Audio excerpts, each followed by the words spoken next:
Des milliers de manifestants ont bravé la pluie hier à Paris et dans l'Hexagone pour demander la levée immédiate de l'état d'urgence et protester contre l'empilement des lois sécuritaires. Julia Ganancia revient dessus.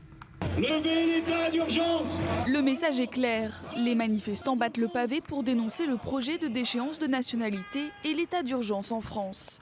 À quelques jours de l'examen par le Parlement d'un projet de loi, la pression monte. L'appel a été lancé par un collectif d'ONG dont la Ligue des droits de l'homme et plusieurs syndicats. Dans la rue, ces Parisiens sont déterminés.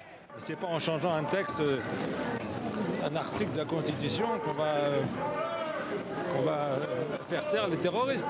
Ça n'a aucun rapport. En fait. C'est un aveu d'impuissance, c'est un réflexe de quelqu'un qui ne sait plus où il en est. 3000 perquisitions, 400 assignés à résidence pour seulement 4 enquêtes pour terrorisme et dont une seule a été concluante. En fait, en termes d'efficacité, c'est absolument pourri et on aurait pu le faire, on avait les moyens de le faire sans le dispositif état d'urgence, tout ça.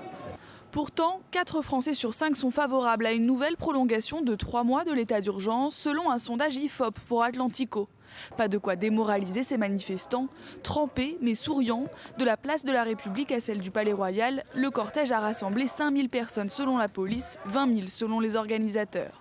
Et derrière une banderole du parti de gauche, Jean-Luc Mélenchon, pour qui le dispositif de sécurité fait reculer les libertés collectives. Et non seulement la menace terroriste ne justifie pas l'état d'urgence, mais c'est l'inverse. C'est que précisément comme il y a des terroristes, il faut adapter, il faut que notre démocratie, la République, ce soit notre démocratie plus vivante que jamais. 2 militaires en civil et hors service ont été agressés par une vingtaine de personnes en marge de la manifestation.